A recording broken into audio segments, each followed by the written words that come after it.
समाकलित वेग समीकरण। समाकलित वेग समीकरण होता क्या है बेटा, जैसे हमारे पास देखेंगे तो हमारे पास दो टॉपिक इस सिलेबस में है। एक शून्य कोटि के लिए हमें ज्ञात करना होता है जीरो ऑर्डर रिएक्शंस के लिए, और एक प्रथम कोटि की अभिक्रिया के लिए हमें समाकलित वेग स्थिरांक ज्ञात करना होता है ना।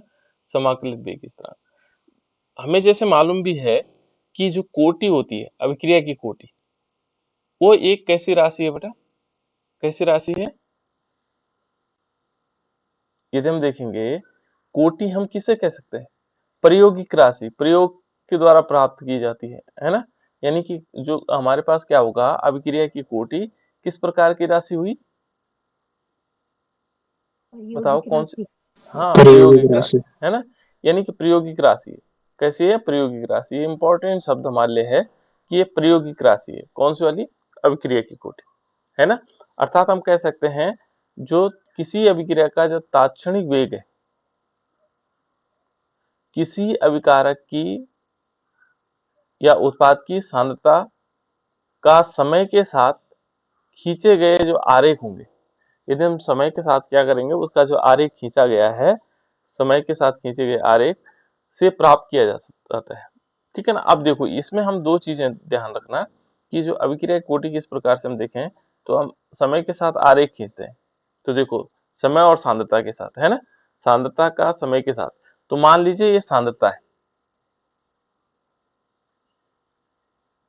ठीक है ना, और ये है बेटा इधर की तरफ समय। अब समय क्या होगा, यदि हम देखेंगे तो समय क्या होना चाहिए, समय जीरो से शुरू होता है भाई। पहले जीरो जीरो टाइम होगा,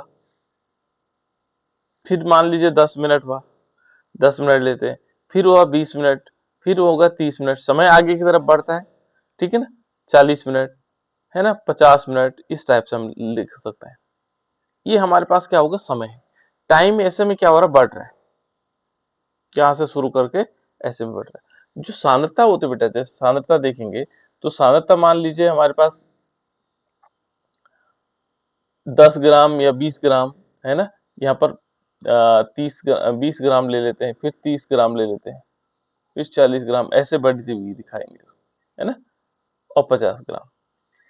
अब देखो जब प्रारंभ हो रहा हो, टाइम इज इक्वल टू कितना होता है, जीरो। जब टाइम क्या होगा, समय शून्य होगा, तो सांद्रता कितनी होगी बेटा, कौन बताएंगे मुझे, सांद्रता कितनी होगी, कोई बताओ बेटा मुझे। माना समय प्रारंभ में सांद्रता क्या होती है, सर जीरो तो होगी। यदि सांद्रता जीरो हो गया, तो जैसे हमारे पास सामान्यतः एक होगा सर। सांद्रता एक होगी। और कोई बच्चा बताओ बेटा। देखो यदि सर समय क्या समय है, समय समय हमने प्रारंभ में देखा, शुरू में देखा, तो सांद्रता कितनी होनी चाहिए, सर जीरो होगी सर। जीरो होगी। और बच्चे बताओ बेटा।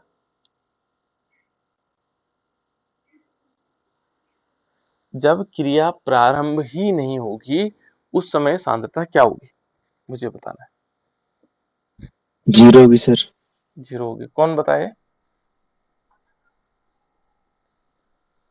किसने बताया। चलो कोई बात नहीं, देखो बेटा होता है जनरली, ये चीजें आती है ना। शिक्षा बता बेटा क्या क्या होगा।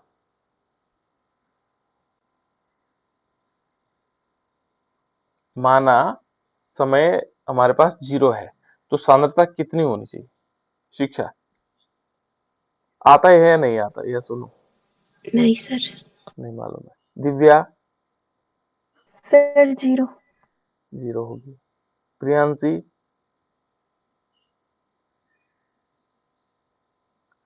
प्रियांशी बताओ बेटा। Zero sir. जीरो। अभिषेक नाथ,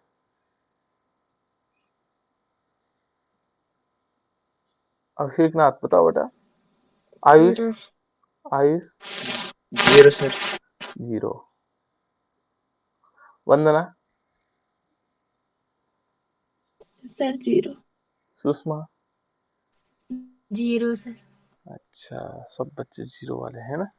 चलो बढ़िया, राहुल ने बता दिया, बाकी लोगों ने। कृष्णा, हाँ कितने होगी बेटी सांद्रता, जीरो होगी सर। जीरो होगी, लेकिन जीरो नहीं होगी। क्यों नहीं होगी? अब देखो, सर जब एट मान, होगी। नहीं नहीं, रुको, रुक जाओ, कोई बात नहीं। मान लीजिए एक पदार्थ हमारे पास है और ये 50 ग्राम है ना, और यहाँ पर बी पदार्थ है। हमने कहा time is equal to zero. जब क्रिया प्रारंभ ही नहीं होगी तो अभिकारक की सांद्रता क्या होगी? मैक्सिमम होगी, जितना उसके पास पदार्थ है, क्योंकि इधर तो प्रोडक्ट में कोई बदला ही नहीं ना अभी। भाई उत्पाद तो किसी ने बनाया नहीं। यहाँ देखो, यहाँ पर हमारे पास मान लीजिए इसकी सांद्रता 50 ग्राम है और यहाँ उत्पाद कुछ बना ही नहीं, तो सारा का सारा यही होगा ना, अभिकारक में होगा। अभी क्रिया प्रारंभ भी नहीं हुई है। तो ध्यान रखना, जब टाइम जीरो होता है तो सांद्रता मैक्सिमम होती है। मान लीजिए यहाँ 50 ग्राम हमने लिए तो 50 ग्राम ये होगी मैक्सिमम। मेरी बात समझ में आई बेटा? मेरी बात समझ में आई या नहीं आई? कि जब जी सर। समय जीरो होगा तो उस समय सांद्रता क्या होगी? मैक्सिमम होगी, जो सबसे अधिकतम है। और जैसे जैसे समय बढ़ेगा वैसे वैसे सांद्रता क्या होती चली जाएगी? घटती चली जाएगी। चलो अब देखते हैं, यहां पर देखते हैं, ये मैक्सिमम थी जीरो पे, time is equal to zero, तो सांद्रता मैक्सिमम हो गई। यहां पर थी, ठीक है ना, यहाँ पर सांद्रता थी जीरो थी, यहाँ पर हमने जीरो का कॉलम यहां से लिया। ठीक है, मैं दूसरे उससे बनाता हूँ कलर से, ताकि तुम्हें ध्यान रहे। अब इसको समझना है बेटा, देखो बहुत इंपॉर्टेंट ग्राफ के रूप में है। यहां पर उसकी सांद्रता देखो, यहां पर, ठीक है ना। दूसरे हमने क्या लिखा? Time is equal to 10 minute हो गए। जैसे 10 मिनट होगा, मान लीजिए टाइम इज इक्वल टू, हमने क्या लिया यहाँ पर देखो, अलग अलग समझ, यहाँ पर समझना है। Time is equal to 10 minute. तो 10 मिनट में क्या हुआ? यहाँ 40 ग्राम में से 10 ग्राम इधर की तरफ चला गया। यहाँ कितना बचा? 50 ग्राम में, सॉरी, यहाँ 40 बचेगा, यहाँ कितना होगा? 10 होगा। तो देखो 10 मिनट में हमने क्या किया? 10 ग्राम कम हो गई। तो देखो यहाँ पर सांद्रता कितनी आ गई? अब यहाँ आ गई, देखो नीचे की तरफ आ गई, लेकिन मिनट क्या है? 10 मिनट। तो ठीक 10 मिनट पर देखो बेटा, ये 10 मिनट है ना, ये यहाँ पर मिलाते हैं 10 मिनट, ये यहाँ जा रहा है, यहाँ पर है ना। तो 40 ग्राम के ठीक सामने मिलाना है, ऐसे देखो, ये देखो, ये 40 ग्राम यहाँ आ जाएगा, ठीक है ना। अब एक डॉट हम यहाँ लगा लेंगे, ठीक 40 ग्राम के आगे 10 मिनट पर एक डॉट तो यहाँ लगा हुआ है, ठीक है ना, प्रारंभिक डॉट तो यहाँ लगा हुआ है, दूसरा डॉट यहाँ लगा। फिर हमने क्या देखा? फिर हमने देखा कि टाइम इज इक्वल टू, हमने क्या किया? 20 मिनट कर दिया। और 20 मिनट में क्या हुआ? 20 मिनट में यहाँ पर कितना हो गया? 20 ग्राम इधर चले गया, अब 30 यहाँ बचा। तो यानी कि 20 मिनट पर यहाँ ये 20 मिनट है नहीं, 20 मिनट वाला ये है, मिनट वाला। मिनट के ऊपर देखो बेटा, ठीक 30 ग्राम के इधर ले आओ, देखो 30 ग्राम यहाँ पर है, तो 30 ग्राम जहां पर ये काटेगा वहां पर आएगा, देखो ये डॉट यहाँ आ गया, ठीक है। मेरी बात समझ में आ रही है या नहीं आ रही? अब देखो टाइम इज इक्वल टू, हमने क्या किया? Time is equal to 30 minute कर दिया। तो क्या हुआ? और 10 ग्राम इधर और चले गए, यानी कि मान लीजिए ये 30 ग्राम आ गया और यहाँ 20 बच गया। तो 20 ग्राम, यहाँ देखो 30 मिनट में, देखो time is equal to 30 minute है ना, तो यहाँ से हम ऊपर चलेंगे और 20 ग्राम वाले ये है, तो जहां पर ये काटेंगे वहां पर आएगा, देखो ऐसे, है ना, यहाँ पर ऐसे, ठीक है ना। ये ऐसा आ रहा है और धीरे धीरे हम क्या चलते जाएंगे, देखो ये डाउन की तरफ आ रहा है बेटा, लेकिन ये स्ट्रेट लाइन आ रही स्ट्रेट लाइन, इसमें स्ट्रेट लाइन नहीं आती है, यहाँ ये ध्यान रखना। क्योंकि अभिक्रिया प्रारंभ में तीव्र गति से चलती है, तीव्र गति से, यानी कि जो पहले 10 मिनट होंगे उसमें सीधे 50 ग्राम से कहां आ जाएंगे? 20 ग्राम आ जाएंगे, ऐसा आएगा। तो यहां पर ग्राफ ऐसा आता है, ऐसे करके आता है, कैसा आएगा? ऐसा वाला। तो यहां पर तो हमने केवल समझाने के लिए आप लोगों को इस टाइप से समझाया, लेकिन होता क्या है, जो ग्राफ होता है बेटा इसका, वो ग्राफ किस प्रकार से आता है, यहाँ पर ये ध्यान रखना है। प्रारंभ में गति तीव्र गति से होती है, तो मैंने समझाने के लिए किया था आप लोगों को, ठीक है ना, ऐसे करके। और यहाँ पर जो ग्राफ आएगा वो इस प्रकार से आएगा, ऐसे कि पहले क्या होगा? तीव्र गति से अभिक्रिया क्या होगी? आगे फॉरवर्ड बढ़ेगी और धीरे धीरे, देखो यहाँ पर कहता है उत्पाद की सांद्रता का समय के साथ खींचे गए आरेख से प्राप्त किया जाता है। है ना। आरेख में किसी भी क्षण पर खींची गई स्पर्श रेखा ढाल ताक्षणिक वेग को प्रदर्शित करती है। जो ढाल होगी इसकी वो ताक्षणिक वेग को प्रदर्शित करेगी। परंतु इस प्रकार के वेग ज्ञात करना सरल नहीं होता है। वेग ज्ञात करना क्या नहीं माना जाता, सरल नहीं माना जाता। साथ में ये क्या है, उसमें शुद्धता भी नहीं होती है, ये ध्यान रखना है ना। तो इस प्रकार से अभिक्रिया का हम क्या दिखा सकते हैं, आरेख दिखा सकते हैं, ठीक है ना। अतः अवकलित, यहां पर मैं आरेख आप लोगों को दिखा दूं, एक मिनट है,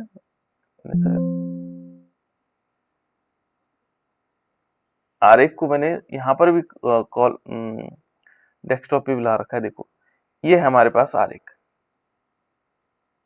ठीक है ना। ये आरेख है बेटा, इसको मैं थोड़ा वहां लगाना भूल गया, पर ये दिखाई दे रहा होगा आपको, आरेख दिखाई दे रहा है। यहां पर यदि हम आरेख को देखें तो ये देखो ढालदार, जैसे समय ये है सांद्रता, इधर की तरफ क्या है, सांद्रता है। ये कर्सर दिखाई दे रहा होगा आपको जाते हुए, है ना। ये एडिट ऑप्शन है,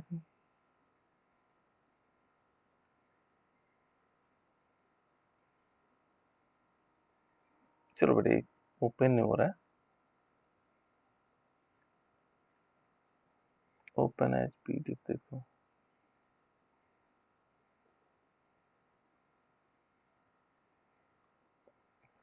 चलो मैं देखता हूँ इसके इस बोर्ड में आ जाता है ना, ये दिखाई दे रहा होगा आपको।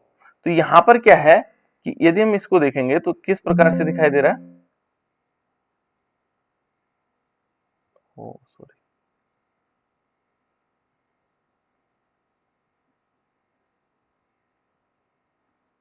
थोड़ा सा जो है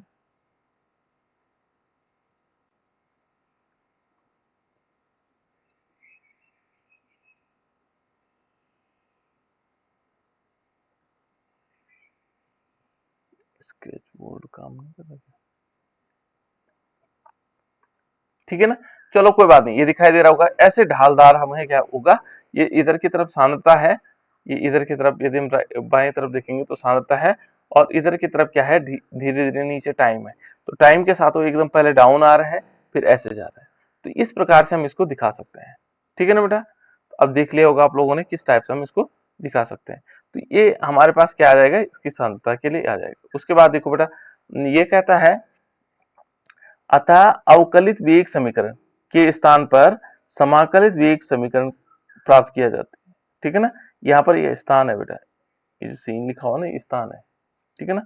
ये स्थान आ जाएगा कि स्थान पर समाकलित वेग समीकरण प्राप्त की जाती है। जो समाकलित वेग समीकरण है उसको प्राप्त किया जाता है ना, जिससे वेग नियतांक और अपक्रिया की कोटि से सरलता से ज्ञात की जाती है। तो देखो निश्चित रूप से समाकलित वेग समीकरणों में भी प्रयोग द्वारा ज्ञात सांद्रता और समय के आंकड़े सहायक होते हैं, ठीक है ना। इससे रिलेटेड हम क्वेश्चन करेंगे तो उस समय और क्लियर हो जाएगा, ठीक है ना। समाकलित वेग समीकरण सांद्रता, समय और वेग स्थिरांक में संबंध को दर्शाती है। जो हमारे पास समाकलित वेग समीकरण होगी, किस किस के बीच पूछा जा सकता है आपसे क्वेश्चन कि समाकलित वेग समीकरण किसको प्रदर्शित करता है। तो एक तो करता है जो सांद्रता हो गई, समय हो गया, और वेग हो गया, वेग स्थिरांक, इनके बीच को संबंध को दर्शाती कौन, समाकलित वेग समीकरण, ठीक है ना। और कहता है कि भिन्न भिन्न कोटि की अभिक्रियाओं के लिए भिन्न भिन्न समाकलित वेग समीकरण होती हैं। अलग अलग जो कोटियां हैं उनके लिए अलग अलग प्रकार के समाकलित वेग समीकरण होते हैं, ठीक है ना। अब हम शून्य कोटि और प्रथम कोटि की समाकलित वेग समीकरण की व्युत्पत्ति करेंगे, यानी कि दो जो हमारे पास है शून्य कोटि। जैसे देखो बेटा, शून्य कोटि की अभिक्रिया, तो शून्य कोटि की अभिक्रिया के लिए पहले शून्य कोटि की अभिक्रिया किसे कहते हैं, हमें ही ध्यान रखना है ना। शून्य कोटि की अभिक्रिया किसे कहते हैं, तो हम कहते हैं कि वे अभिक्रियाएं जिनमें क्या होगा, अभिक्रिया वेग स्थिर रहता है। ध्यान रखना, वे अभिक्रियाएं होंगी जिनमें क्या होगा, अभिक्रिया का वेग क्या होगा, स्थिर होगा। अभिक्रिया का वेग स्थिर होगा, उसे क्या कहेंगे बेटा, जिसमें अभिक्रिया का वेग स्थिर होता है उसे क्या कहते हैं, शून्य कोटि अभिक्रिया। बिल्कुल, उसको कहते हैं शून्य कोटि की अभिक्रिया। ये है शून्य कोटि की अभिक्रिया, इसे क्या कहेंगे, शून्य कोटि की अभिक्रिया, ये है शून्य कोटि। जिसमें अभिक्रिया का वेग क्या होगा, स्थिर रहता है। वे अभिक्रियाएं जिनमें अभिक्रिया का वेग स्थिर रहता है शून्य कोटि की अभिक्रिया कहलाती है। या हम ऐसे भी कह सकते हैं कि वे अभिक्रिया जिनमें अभिकारक की सांद्रता की घात शून्य हो। ये लाइन ध्यान रखना, वे अभिक्रिया जिनमें अभिकारक की सांद्रता की घात शून्य हो शून्य कोटि की अभिक्रिया कहलाती है। या तो पहली लाइन लिख लो कि अभिक्रिया का वेग क्या होता है, स्थिर होता है, या हम दूसरी लाइन इसको ऐसे कह सकते हैं कि वह अभिक्रिया जिनमें अभिकारक की सांद्रता की घात शून्य हो शून्य कोटि की अभिक्रिया कहलाती है। ठीक है ना। अब प्रथम कोटि की अभिक्रिया क्या कहलाएगी, देखो प्रथम कोटि की अभिक्रिया शून्य कोटि की अभिक्रिया, चलो ये अर्धायुकाल है ना, देखो शून्य कोटि की अभिक्रिया हो गई बेटा। अब यदि हम प्रथम कोटि की अभिक्रिया के लिए देखेंगे तो प्रथम कोटि की अभिक्रिया किसे कह सकते हैं, ठीक है ना। तो इसमें क्या कहा जाता है कि इस वर्ग की अभिक्रियाओं में देखो अभिक्रिया का वेग अभिक्रियक की सांद्रता R के प्रथम घात के समानुपाती होती है। जो उसकी प्रथम घात है इसमें क्या होगा, जो सिंगल घात होगी उसके समानुपाती माना जाएगा, है ना।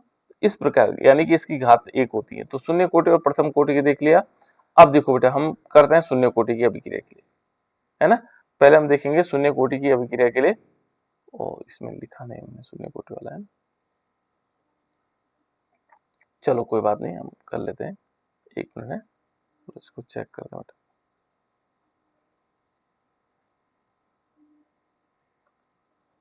चलो शून्य कोटि की अभिक्रिया के लिए वेग समीकरण ज्ञात करते हैं।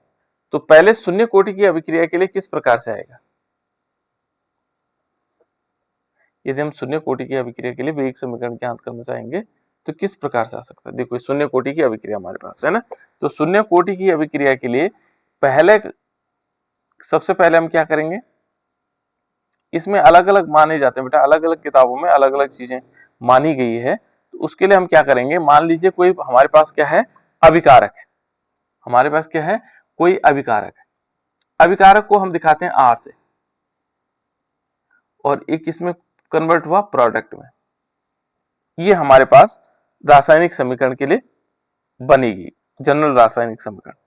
अब हम शून्य कोटि की अभिक्रिया के लिए वेग समीकरण की व्युत्पत्ति करेंगे। तो वेग समीकरण किस प्रकार से निकाला जा सकता है ना।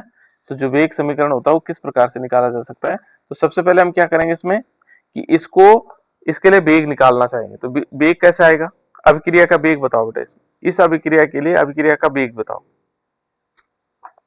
कोई बच्चा बता दो। माना इस अभिक्रिया के लिए हमें वेग निकालना हो तो वेग कैसे निकालेंगे, सर डेल्टा आर बटे डेल्टा टी। हाँ डेल्टा आर बटे डेल्टा टी। हाँ active mass of delta R upon delta T. Delta T. हाँ ये, पी में हाँ बराबर डेल्टा पी बराबर डेल्टा टी। बिल्कुल ठीक है ना। दो प्रकार से इसमें अभिक्रिया का वेग निकाला जा सकता है। कौन कौन से तरीके हो सकते हैं बेटा, एक तो हमारे पास माइनस में और एक प्लस में, ठीक है ना। चलो शुरू कर लेते हैं, देखो मैं बता देता हूँ। देखो बेटा इसमें यदि हम वेग निकालेंगे तो वेग हमेशा क्या होता है, जो दो प्रकार से निकालते हैं। यहां पर यदि हम देखेंगे तो वेग किस प्रकार से आएगा, दो प्रकार से कैसे आएंगे। एक तो हम जैसे इन्होंने बताया कि यहां पर क्या होगा, जो अभिकारक पदार्थ है इसमें कितनी आई, यानी कि हम क्या कर सकते हैं, delta R active mass of delta R upon delta T ऐसा लिख सकते हैं। ये माइनस के फॉर्म में आएगा। क्यों ऐसा हुआ, वेग बराबर हमारे पास ऐसे भी आ सकता है, ये इसे हम वेग कह सकते हैं। वेग बराबर ये होगा, है ना। वेग बराबर क्या होगा, minus delta R upon delta T. Minus की जरूरत क्या हुआ, माइनस क्यों लेना पड़ा हमें, ध्यान रखना सांद्रता तो क्या हो सकती है बेटा, माइनस में हो सकती है, वेग माइनस में नहीं होता है। वेग क्या नहीं होता, माइनस में नहीं होता है। तो हम क्या करते हैं, जो वेग निकलता है वो सांद्रता कम होती तो जरूर है, लेकिन यहाँ पर वेग माइनस में नहीं होता है, लेकिन बाद में क्या करता है, -1 का गुणा करके प्लस हो जाते हैं, है ना। क्योंकि ये माइनस में आएगा तो प्लस, हमें तो चाहे वेग प्लस में चाहिए, है ना, इसलिए -1 का गुणा कर दिया जाता है।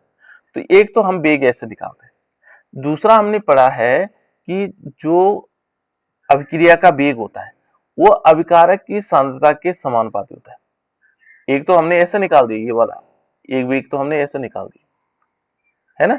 दूसरा क्या हमें मालूम है कि वेग क्या होता है, वेग हमेशा जो अभिकारक पदार्थ है उसके सांद्रता के समानुपाती होता है। तो देखो अभिकारक पदार्थ की सांद्रता के समान, उसके घात के सांद्रता के समानुपाती, ये दो नियम थे हमारे पास, है ना। यानी कि हमने ऐसे भी पढ़ा कि वेग ऐसे निकाला जाता है, ऐसे पढ़ा, तो यानी कि वेग बराबर यहाँ पर क्या पढ़ा हमने, वेग बराबर हमने पढ़ा के और active mass of R naught, क्योंकि शून्य कोटि की अभिक्रिया है इसलिए इसको आर नोट के रूप में लिखा जाता है, इसकी घातांक 1 होगी। अब इन दोनों को देखें तो ये भी वेग है और ये भी वेग है, यानी कि दोनों बराबर है, ये दोनों क्या है बेटा, बराबर। या हम इसको ऐसे भी लिख सकते हैं, या क्या लिख सकते हैं, d active mass of R, ठीक है ना, d active mass of R upon d t, और ये होगा माइनस में, इज इक्वल टू क्या होगा, के और active mass of R R naught, ऐसा इसको लिखा जा सकता है, राइट, क्योंकि दोनों बराबर है। और यहां हमें ध्यान रखना होगा कि जो आर नोट है, देखो आर नोट है, जो हमने आर नोट लिया, इज इक्वल टू 1, ये 1 के बराबर होता है, क्योंकि इसकी घात 0 है, इसलिए इसको क्या करेंगे, आर नोट बराबर 1, ये हमें मानना पड़ेगा, ठीक है ना। अब जब ये आर नोट बराबर 1 हो जाएगा तो हम इसको क्या लिख सकते हैं, यहां लिख सकते हैं d active mass of R, ये आयत आता है ऐसे निकालने के लिए, और डी टी, और यहां पर माइनस का चिन्ह होगा, इज इक्वल टू क्या आएगा, के, ये समीकरण हो जाएगी, ठीक है ना। इस समीकरण में शून्य कोटि की अभिक्रिया है तो वेग समीकरण क्या कहलाएगा, यह समीकरण क्या है, शून्य कोटि की अवकल वेग समीकरण कहलाती है, ठीक है ना। अब यदि हम इसको किस रूप में लिखेंगे, दूसरे यदि हम इस डी टी को इधर लेके आए, इस डी टी को यहां लेके आए, तो हमारे पास क्या आएगा, देखो बेटा, और माइनस भी, माइनस के चिन्ह को भी हम क्या कर सकते हैं, इधर ला सकते हैं, क्योंकि इधर भी माइनस लगाएंगे, इधर भी माइनस, तो ये तो प्लस हो जाएगा, दोनों तरफ माइनस, एक माइनस और लगाएंगे ना, जैसे इधर माइनस लगाया, इधर माइनस लगाया, तो ये दोनों माइनस माइनस तो प्लस हो जाएंगे, यानी कि हम इसको ऐसे लिख सकते हैं, डी आर अब प्लस के फॉर्म में हो गया, है ना, और ये इधर क्या आ जाएगा, माइनस माइनस के डी टी, ऐसे लिख सकते हैं, ठीक है ना। अब इसका समाकलन करेंगे, समाकलन मीन्स इंटीग्रेशन, ठीक है ना। तो गणित वाले इंटीग्रेशन बहुत अच्छी तरह जानते हैं बेटा। इन दोनों का समाकलन करने पर, यहां पर लिखेंगे समाकलन करने पर, तो समाकलन, जिसको इंटीग्रेशन कहते हैं, समाकलन करने पर, तो ये सापेक्ष होते हैं एक दूसरे के, यानी कि यदि हम सापेक्ष लेंगे तो समाकलन किस प्रकार आएगा, यहां से हम समाकलन का चिन्ह इस पे लगा देंगे, समाकलन का चिन्ह ऐसा होता है बेटा, चलो इसी पे लगा देते हैं, डी और एक्टिव मास ऑफ आर, और इसका जब समाकलन करना तो समाकलन का चिन्ह ऐसा होता है ना, ये समाकलन का चिन्ह होता है ऐसे, ठीक है ना। और इज इक्वल टू, अब ये तो कांस्टेंट है, कांस्टेंट का तो समाकलन होता नहीं, ठीक है ना, माइनस के बाहर आ जाएगा और सापेक्ष होगा dt, ठीक है ना, इसके सापेक्ष। तो अब यदि हम इसका समाकलन करेंगे तो समाकलन, इस समाकलन करने पर क्या आ जाएगा, ये तो आ जाएगा एक्टिव मास आर, डी हट जाएगा, डिफरेंशिएशन का चिन्ह हट जाएगा, और यहाँ पर क्या आएगा, इज इक्वल टू माइनस के तो रहेगा ही, और टी भी आएगा, देखो ये टी इसमें से आ जाएगा, और प्लस इसमें क्या आएगा, एक समाकलन कांस्टेंट, आई भी कह सकते हैं, सी भी कह सकते हैं, किसी किताब में सी लिखा होगा, किसी में आई लिखा होगा, तो हम इसको इंटीग्रेशन कांस्टेंट सी आ गया हमारे पास, जहां पर सी क्या होगा, समाकलन स्थिरांक, यहां पर हम लिख सकते हैं, जहां सी बराबर समाकलन स्थिरांक, समाकलन समाकलन स्थिरांक, ठीक है, इस प्रकार से आ जाएगा। वंदना बेटा, आवाज आ रही, वंदना, वंदना को आवाज आ रही बेटा, जी सर। बीच में लेफ्ट हो रहे हो ना, तब कह रहा हूँ, देखो तो ये समाकलन स्थिरांक आ जाएगा, है ना। अब हमें क्या करना है, अब हमें ध्यान रखना है, ये कहता है जो ये हमारे पास एक इक्वेशन आ गई, इस इक्वेशन में हम कुछ मान रखते हैं कि स्थिरांक, इस समाकलन स्थिरांक का मान ज्ञात करने के लिए हमें क्या करना पड़ेगा, मान लीजिए अभिक्रिया क्या है, time is equal to zero. Time is equal to zero का मतलब होता है बेटा अभिक्रिया प्रारंभ के समय में, है ना। और आर इज इक्वल टू क्या है, जो आर है, जो हमारे पास रिएक्टेंट है वो आर नोट है। आर नोट का मतलब प्रारंभिक अवस्था में जो पदार्थ था, मैक्सिमम पदार्थ, है ना। आर बराबर टी बराबर जीरो, तो आर बराबर मैक्सिमम होगा, है ना। इन वैल्यू को हम यदि क्या करें, इस समीकरण में रखें, चलो समीकरण एक मान लेते हैं, है ना, का मान समीकरण एक में रखने पर, जो समीकरण एक मान लेते हैं, एक में रखने पर यदि हम इनको इसमें मान रखेंगे, रखने पर तो इसका मान क्या होगा, यहां पर यदि हम इसका मान रख लेते हैं तो आर बराबर आर नोट, ये तो कह रहे हैं आर बराबर क्या हो जाएगा, आर नोट हो जाएगा। इस वैल्यू को रखेंगे बेटा तो क्या हो जाएगा, आर की जगह ये देखो ये आर है, तो आर की जगह रख लेते हैं आर नोट, ठीक है। इज इक्वल टू, देखो यहां पर माइनस के, और टी की जगह क्या रखेंगे, जीरो, और प्लस सी कर देंगे, ठीक है ना। तो जिसके साथ जीरो का गुणा होता हो तो सारा खत्म हो जाता है, देखो जीरो हो गया, है ना। तो यहां पर क्या होगा, R naught is equal to plus C. देखो आर, जो सी का मान क्या आ गया, आर नोट आ गया। इस जो वैल्यू है, सी की वैल्यू है, इसे समीकरण दो, इस समीकरण दो का मान समीकरण एक में रखने पर हम यहाँ पर लिख सकते हैं, समीकरण जो दो का मान है, दो का मान समीकरण एक में रखने पर, यहाँ पर समीकरण एक हो जाएगा में रखने पर। देखो बेटा समीकरण दो का मान हम कहाँ रखेंगे, समीकरण नंबर एक पे। तो ये देखो यहाँ पर सी की वैल्यू हम यहाँ रख लेते हैं, तो समीकरण एक में क्या आ जाएगा, ये तो आर तो पहले से था, है ना, आर तो पहले से है, इज इक्वल टू क्या आएगा, माइनस के टी भी पहले से है, और सी की जगह हमने क्या रखना है, सी की जगह आर नोट रखेंगे, देखो आर नोट रख लेते हैं, बस हमारा इक्वेशन सॉल्व हो गया, ठीक है ना। जब यहाँ पर तक हम पहुंच जाएंगे तो ऐसी दशा में हम आसानी से कर सकते हैं। देखो बेटा यहाँ पर क्या होगा, हमें चाहिए के, समाकलित वेग स्थिरांक, समाकलित वेग स्थिरांक होता है के, हमें इसकी वैल्यू निकालनी है। तो इसकी वैल्यू निकालने के लिए देखो हम क्या कर सकते हैं, इसको चाहे इसको हम इधर लेके आते हैं, आर को इधर लेके आते हैं, तो ये इधर लेके आएंगे तो माइनस हो जाएगा, देखो आर कहाँ आ गया, इधर आएगा तो माइनस हो जाएगी, क्योंकि इधर प्लस है तो उधर आगे माइनस हो जाएगा। तो यानी कि और के टी को ले लेते हैं इधर, तो के टी क्या है, दोनों क्या है, माइनस है, तो उधर जाएगा तो क्या होगा, क्या होगा बेटा, इधर जा, ये देखो प्लस माइनस इधर प्लस हो जाएगा, है ना। तो यहाँ पर ये जब ये इधर जाएगा तो ये प्लस हो जाएगा, इसका मतलब के टी हमने यहाँ ले लिया तो ये प्लस में आ गया, और इज इक्वल टू देखो आर नोट हमारे पास पहले से प्लस था, ये तो प्लस था, और जब ये आर आया तो इधर की तरफ ये माइनस आ गया, ठीक है ना।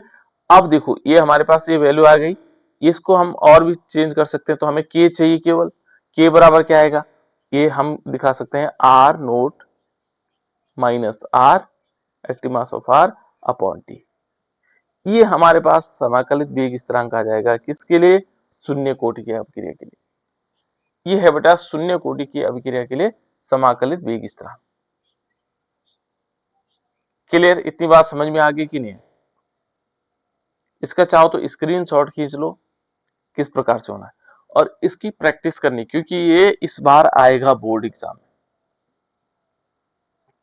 इसका समाकलित वेग स्थिरांक निकालने के लिए आएगा, तो नहीं आएगा आप लोगों को दोबारा समझाऊंगा इसको, ठीक है ना।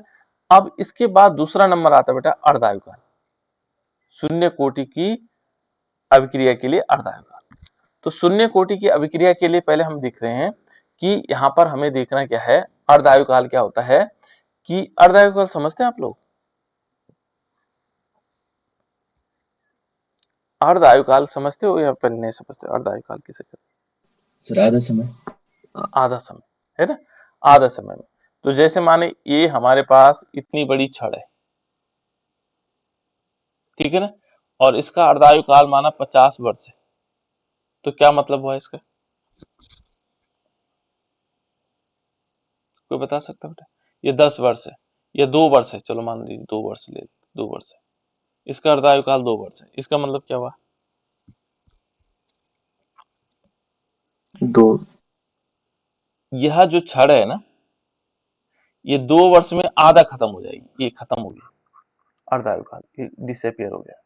2 वर्ष में इतना खत्म हो गया, अब इतना बच गया। अब इस 2 वर्ष में कितना खत्म हो गया? देखो 2 वर्ष में तो इतना खत्म हो गया, फिर 2 वर्ष में कितना और खत्म हो जाएगा?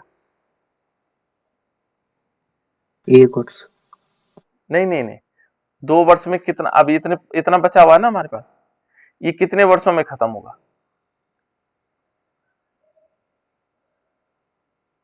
तो 2 ही वर्षों में पूरा खत्म हो जाएगा सर। हाँ, लगता तो ऐसा है, लेकिन इसका अर्धायुकाल क्या होता है बेटा? जो पूरा है 2 वर्षों में आधा खत्म होता है, इतना तो इतना तो चले गया।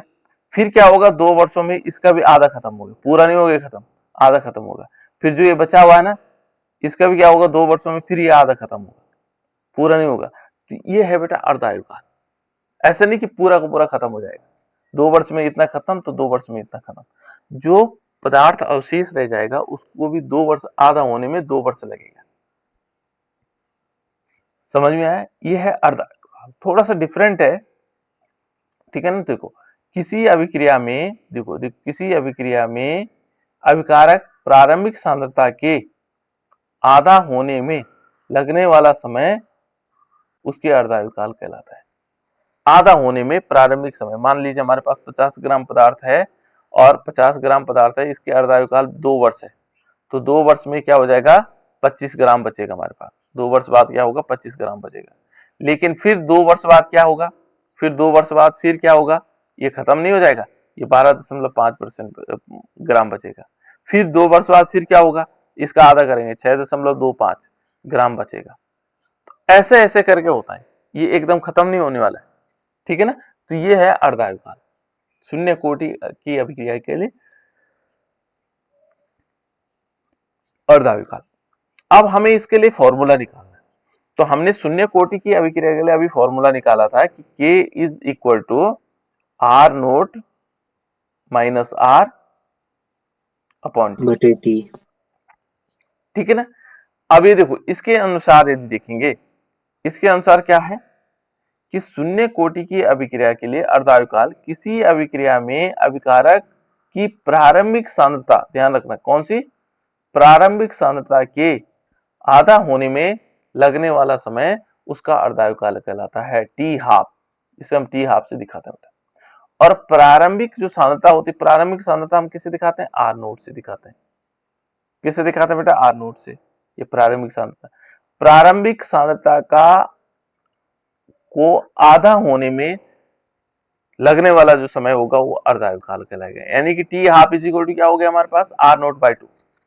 तो यहां पर हम क्या करेंगे? इस समीकरण में, जो ये समीकरण हमने निकाली, इस समीकरण में आर नोट का मान रखेंगे। मेरी बात समझ में आ रही बेटा? इसमें हम क्या करेंगे? आर नोट का मान रखेंगे। तो यहां पर के इज इक्वल टू क्या होगा? K is equal to R naught, ठीक है ना, आर note by 2। T half is equal to, यहाँ पर टी हाफ, टी की जगह क्या लेंगे? T half. जो प्रारंभिक मात्रा है उसका आधा होने में जो समय लगेगा, इसको R note by 2 minus R, active mass of R, upon में क्या आ जाएगा? टी हाफ आ जाएगा। अर्धायुकाल निकालना है, ठीक है ना। तो देखो जब हम क्या करेंगे, R note by 2 minus R को घटाएंगे तो इसके नीचे हमें क्या करना पड़ेगा? 2 का गुणा करना पड़ेगा, तो 2 आ जाएगा, ठीक है ना। ऐसे करके निकालेंगे तो ये अर्धायुकाल ऐसे निकल सकता है। नहीं सॉरी बेटा, थोड़ी सी गलती हो गई, यहाँ पर आर नोट तो नहीं, ये तो प्रारंभिक सांद्रता का आधा होने में जो लगेगा समय है ना, इसको हम कहेंगे ये है होगा R is equal to, sorry यहाँ पर आर इज इक्वल टू होना था, थोड़ी सी गलती हो गई है ना।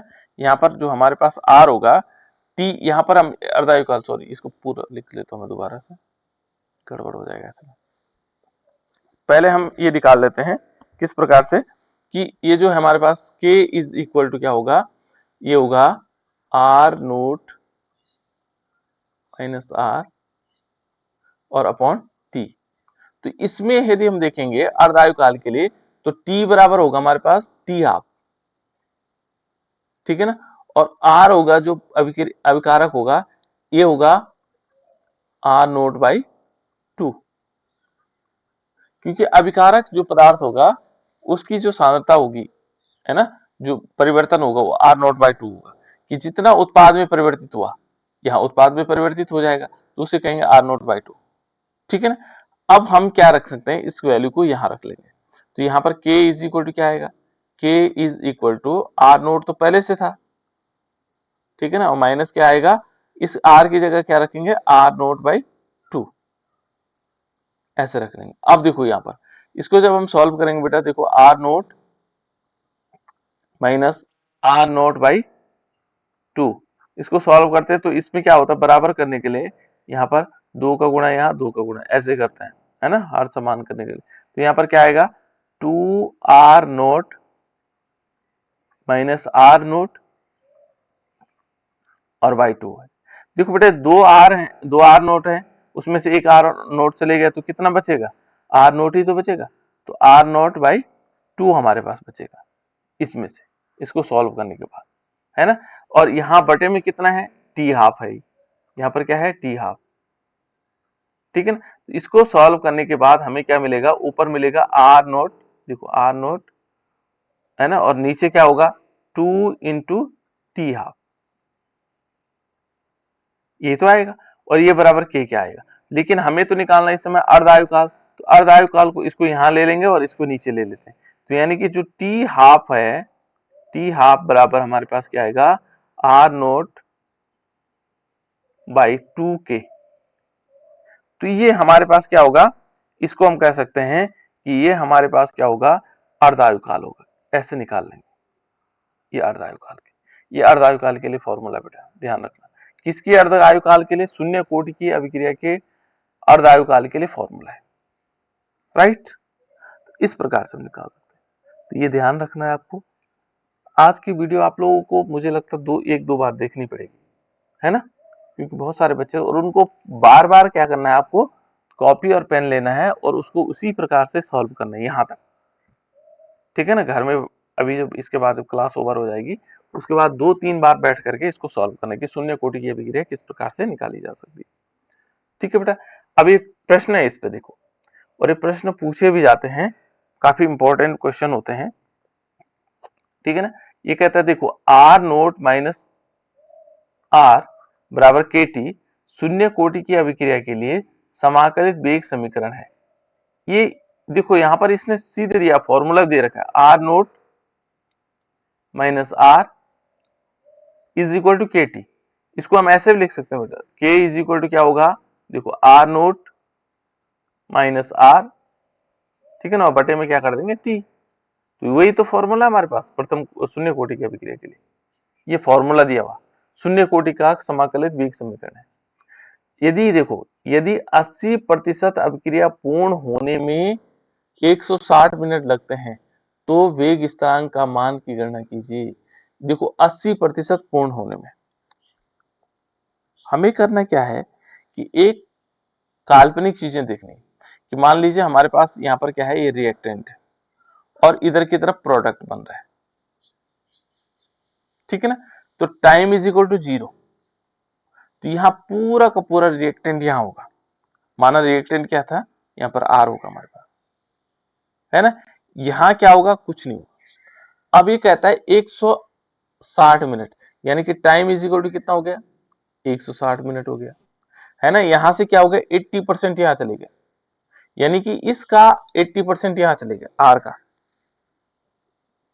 ठीक है ना। प्रारंभिक मात्रा को देखें बेटा तो ये 100% है, और इसको हम क्या कर सकते हैं, आर नोट कह सकते हैं। ये 100% है, 100 में से 100 यही है, पूरा का पूरा यही है, यहाँ कुछ नहीं बदला। अब 80% यहाँ चले गया, तो आर नोट का कितना परसेंट बचेगा, यहाँ 100 में से 100% था, 80% यहाँ चले गया, अब कितना बचेगा, 20% बचेगा, बिल्कुल 20%। 20% बचेगा। इसका मतलब क्या हुआ, हमारे पास यहाँ जो बचा हुआ है, क्या बचा हुआ है, इसको हम कह सकते हैं आर, यहाँ पर आएगा एक्टिव, यहाँ पर होगा आर का 20%, ठीक है ना। आर का 100% यही है, ठीक है ना। अब 20% यहां बचा हुआ, क्लियर। यहाँ 20% बचा हुआ, यहाँ 80% चले गए, यानी कि आर का क्या चले गया, 80% यहाँ चले गया। अब हमें पता लग गया बेटा किस प्रकार से हम इसको सॉल्व कर सकते हैं। देखो हमें चाहिए, देखो ये प्रारंभिक मात्रा है, ये क्या है, प्रारंभिक मात्रा। तो प्रारंभिक मात्रा क्या है, 100% है, ठीक है ना। यानी कि हमारे पास जो आर नोट होगा, आर नोट बराबर कितना है, 100%, यानी कि 100/100 है, ठीक है ना। लेकिन जो आर है, आर बराबर क्या होगा, आर तब आता है जब वो दूसरी बार होने लग जाता है, यानी कि वो कितना बचा, 20% बचा हुआ, आर बचा हुआ है 20%। प्रारंभिक मात्रा तो 100% थी, आर बचा हुआ 20%, बाकी यहाँ चला गया 80% यहाँ चला गया, ठीक है ना। और टाइम क्या दे रखा हमें, टाइम बराबर हमें दे रखा है 160 मिनट। 160 मिनट। ये देखो, ये भी हमें दे दिया, ये भी दे दिया, और टाइम भी दे दिया। अब हम इसको आसानी से निकाल सकते हैं, यानी कि हम इसको क्या लिख सकते हैं, यानी कि इसको 100/100 का मतलब 1 हो गया, इसका मतलब तो 1 ही हुआ। इसका मतलब यदि देखेंगे तो 0.2 हो गया, 0 से 0 काट दो और 10 का भाग दे दो तो कितना हुआ, 0.2 हो गया, है ना। इन वैल्यू को हम वहां रख सकते हैं। देखो आर, आर क्या है हमारे पास, 1 हो गया। आर की जगह यदि हम इस फॉर्मूले देखेंगे, के इज इक्वल टू क्या होगा, देखो आर नोट माइनस आर, ठीक है, अपॉन टी, हाफ कर देंगे इसको, क्योंकि अर्धायुकाल है ना, नहीं नहीं अर्धायुकाल नहीं, सॉरी, ठीक है ना। तो इसमें देखो आर, आर नोट कितना हो गया, 1 हो गया हमारे पास, आर नोट कितना हो गया बेटा, 1 हो गया। 1 माइनस, देखो आर बराबर कितना है, आर बराबर 0.2, यानी कि कितना होगा, 0.2 हो जाएगा। और टी कितना दे रखा है, 160 दे रखा है। इसमें से ये घटा देंगे तो कितना हो जाएगा, देखो यदि हम यहाँ पर इसको घटाएंगे तो कितना होगा, ये होगा 0.8, और बटे में कितना आ जाएगा, 160 आ जाएगा। ऐसे तो आएगा, इतने आएगा बेटा। एक में से जब हम 0.2 घटाते हैं, 0.2 घटाएंगे तो कितना आएगा, 0.8। 0.8 आएगा, है ना। तो अब देखो इस पॉइंट को हटाओ, इस पॉइंट को हटाएंगे तो नीचे एक जीरो बढ़ा दो, यानी कि 8 बटे कितना आ जाएगा, 1600 आ जाएगा, ठीक है ना। अब 8 का भाग इसमें दो, केवल 16, 8 दूनी 16, यानी कि हमारे पास कितना आ जाएगा, 1/200 आ गया, 1/200। या 200 का भाग देना चाहो तो ठीक है, नहीं तो ये इतने आ जाएगा मोल, यहाँ पर क्या आएगा, मोल पर लीटर पर मिनट, ठीक है ना। इस प्रकार से इसका आंसर आ जाएगा। तो इस टाइप से हम इसको सॉल्व करते हैं बेटा। देखो इस यहां समझना जरूरी है, यहां समझना जरूरी है। शून्य कोटि की अभिक्रिया है, 80%, 80% पूर्ण अभिक्रिया होने पर 160 मिनट लगते हैं, तो 80% हो गया पूर्ण, ठीक है ना। उसको सॉल्व करना बेटा इस टाइप से। चलो इस दूसरा क्वेश्चन करो, तो इस क्वेश्चन को अपने आप करो। ये सेम क्वेश्चन वैसे ही है जैसे पहले वाला, भाई यहाँ थोड़ा टाइम चेंज हो गया।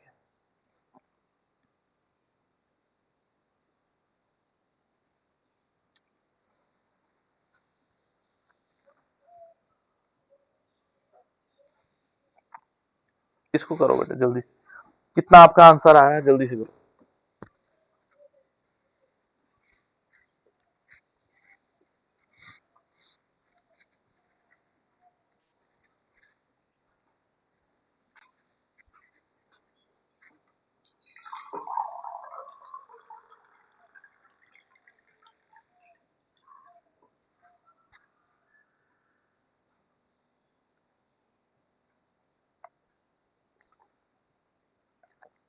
हो गया,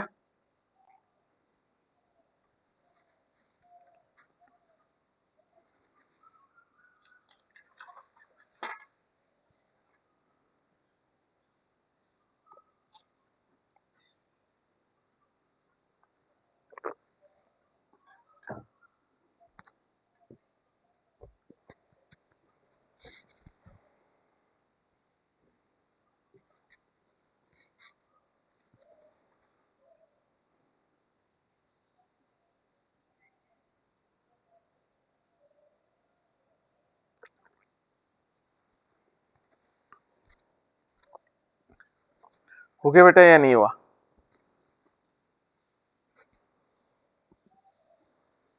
इन क्वेश्चनों को सॉल्व करना आना चाहिए, क्योंकि वो 3 नंबर का तो हमेशा क्या पूछता है, 3 नंबर का आपके पास समाकलित वेग स्थिरांक पूछता है और 2 नंबर का आपको क्वेश्चन देता है, इसी प्रकार का क्वेश्चन देगा।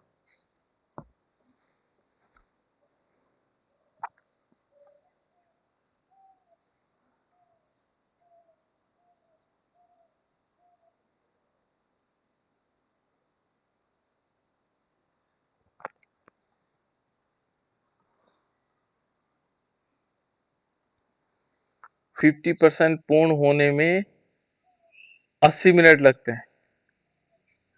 वैसे तो सीधे क्वेश्चन किस पे जा रहा है, अर्धायुकाल पे।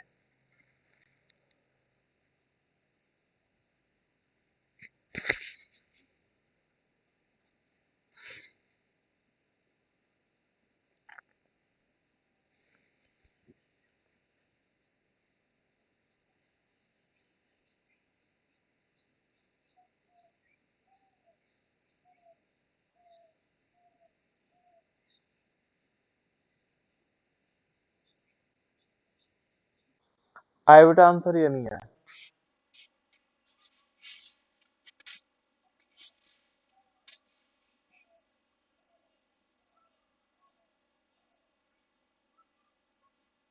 तो 1/10 आ रहा सर। 1/10 आ रहा है। और 10 बच्चे जी। बताओ, और बच्चे बताओ बेटा।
हो गया बेटा या नहीं हुआ? चलो मैं बता देता हूँ दूसरा क्वेश्चन। वैसे बहुत सरल है, इसको 2 मेथड से हम कर सकते हैं। एक तो कैसे कर सकते हैं, वेग स्थिरांक के मान द्वारा ज्ञात कर सकते हैं, और दूसरा अर्धायुकाल से भी ज्ञात कर सकते हैं। देखो यहाँ पर सिंपल है, 50% पूर्ण मैंने 50% पूर्ण होने में 80 वर्ष लगते हैं, तो इसका मतलब अर्धायुकाल निकाल सकते हैं इसका सीधे, ठीक है ना। लेकिन अर्धायुकाल ना निकालें तो तब भी हम निकाल सकते हैं। देखो हमारे पास रिएक्टेंट है और यहाँ से प्रोडक्ट में कन्वर्ट होगा, है ना। हम प्रारंभिक मात्रा, हमारे पास क्या है, जो प्रारंभिक मात्रा है आर नोट, वो 100% है। 100% का मतलब 100/100 है, ठीक है ना। यहाँ टाइम इज इक्वल टू हमारे पास 0 है, टाइम प्रारंभिक में 0 होता है, तो यहाँ प्रोडक्ट कुछ नहीं बनेगा। अब टाइम लगा हमें, टाइम हो गया कितना, 80 minute. Time is equal to कितना हो गया, 80, है ना, 80 मिनट्स हो गए। 80 मिनट में क्या हुआ कि जो यहाँ पर मात्रा बची वो कितनी बची यहाँ पर, क्योंकि 50% तो यहाँ चलेगा, जो आर था इसका 50% तो यहाँ चलेगा, 50/50, है ना। ये 50% तो यहाँ चलेगा, और यहाँ कितना बचा, यहाँ भी 50% बचेगा। आधा उधर चलेगा तो आधा इधर बचेगा, है ना। टाइम हमें मालूम है, तो हम फॉर्मूले में सीधे वैल्यू रख सकते हैं। के इज इक्वल टू क्या होगा, ये आएगा R naught minus R upon क्या आ जाएगा, अपॉन आ जाएगा टी। तो इसको हम ऐसे भी निकाल सकते हैं, कैसे, देखो आर हमें 100%, 100/100 हो जाएगा। 50% का मतलब 0.5 यहाँ बचेगा। देखो 50% मैंने 1 0 0 काट दो, 5 दूनी 10 हो जाएगा, 2 हो जाएगा, 2 का मतलब 1/2 का मतलब होता है 0.5, है ना, कितना आ गया। और बटे में क्या आएगा बेटा, देखो उसमें बटे में कितना आएगा, क्योंकि 100। हमें हाँ तो ये 80 अस्सी आएगा सर। मिनट 80 मिनट आएगा, 80 मिनट। ठीक है। तो यहाँ देखो यहाँ क्या हुआ, यहाँ यदि 1 में से 0.5 घटाएंगे तो 0.5 ही बचता है। देखो ना, 1 है 1.0 माइनस 0.5, इसको क्या मान लेते हैं, इस 0 में से तो घटता नहीं 5 को, तो इसलिए 10 मान वहां लेते से हैं। ही हाथ 1 है से ले लेंगे सर। तो यहाँ से 1 हासिल लिए, तो यहाँ से हासिल लेंगे तो ये 10 हो गया, 10 में से 5 गया तो 5 बचेगा, इधर तो बचा कुछ नहीं तो 0.5 बचा, है ना। और बटे में कितना आ जाएगा, 80। तो ये दशमलव है, इसको हटाना है तो एक 0 और बढ़ा दो, ठीक है ना। तो हमने क्या किया, 5/800 कर 800। दिया। हम्म 800 अब आएगा सर। 800 आएगा, तो 5 का भाग हम 800 में दे सकते हैं, आसानी से जा सकता है। क्यों, 5 एकम 5 हो जाएगा। अब कितना बचा, 3 बचा, ठीक है ना, 6×5 30 हो जाएगा, पूरा भाग चले गए, लेकिन एक 0 बचा, वहां इसको यहाँ ऊपर लगा दो, तो ये आ जाएगा 1/160 आ जाएगा। ये हमारे पास आंसर है। एक तरीका तो ये है, एक हम अर्धायुकाल से ज्ञात कर सकते हैं, क्योंकि उसके अर्धायुकाल दे रखा है। तो अर्धायुकाल का फॉर्मूला क्या मिला था हमें t half is equal to क्या था, t half is equal to कितना था बेटा, अभी तो निकाला था हमने अर्धायुकाल, टी हाफ बराबर, ये देखो यहाँ पर हमने निकाला, टी हाफ बराबर क्या निकाला था, R note by 2k, R note by 2k, तो यहाँ पर आ जाएगा आर नोट बाई 2k। ऐसा हमें तो k चाहिए, तो k को वहां ले लो, है ना, तो k को यहाँ ले लिया, और यहाँ ये हमारे पास आर नोट, ठीक है ना, और बटे में 2k, यहाँ पर क्या आएगा, 2 इंटू टी हाफ, ऐसे तो आएगा। टी हाफ हमें मालूम है, आर नोट भी हमें पता है, तो हम इस आर नोट की वैल्यू रख सकते हैं 0.05, नहीं sorry, R naught 100, R naught तो हमारे पास 100% है ना, 100 है, और इसमें बटे 2, और टी हाफ का मतलब कितना हो गया, टी हाफ हमारे पास कितना आ गया, 50 हुआ कि नहीं हुआ, नहीं, T half is equal to अर्धायु 80 वर्ष, ठीक है ना, 80 हो जाएगा। तो 8 दूनी 16, इसको हम क्या मान लेंगे बेटा, इसको 1 मान लेंगे, ये 100% है, 100% का मतलब 1 होगा, है ना, तो यहाँ पर आएगा 1, और नीचे क्या आएगा 2 इंटू 80, तो 8 दूनी 16, तो 1/160 आया कि नहीं, वही आंसर। इस 100% को हम क्या मान लेंगे, 1 मान लेंगे, प्रारंभिक मात्रा हम मान लेंगे आर, आर नोट को क्या है, पूरा 100% है, 100% का मतलब 1, 1/2 गुणा के 80, तो ये आ जाएगा 160, वही आंसर आएगा। तो हम दोनों प्रकार से कर सकते हैं, अर्धायुकाल से, क्योंकि यहाँ पर अर्धायुकाल दे रखा था, ध्यान रखना है, यहाँ अर्धायुकाल कैसे 50% होता है 80 वर्ष में, बस 50% ही तो होता है अर्धायुकाल, तो हम दोनों मेथड से इसको ज्ञात कर सकते हैं। क्लियर, इतनी बात समझ में आई बेटा कि नहीं आई, जी सर। इसका स्क्रीनशॉट खींचो जल्दी से, क्वेश्चन का ही। हाँ क्वेश्चन का, तब इसका स्क्रीनशॉट इसलिए खींच रहा है ताकि आप लोग इसको सॉल्व करें। देखना, इसमें शून्य कोटि की अभिक्रिया के लिए k की वैल्यू इतनी दे रखी है, ठीक है ना, यदि 25 सेकंड पश्चात अभिकारकों की सांद्रता 0.5 पाई जाती है, तो अभिकारक की प्रारंभिक सांद्रता परिकलित कीजिए, प्रारंभिक सांद्रता क्या रहेगी, ये ज्ञात करना, ठीक है बेटा, इस प्रकार से हम कर सकते हैं।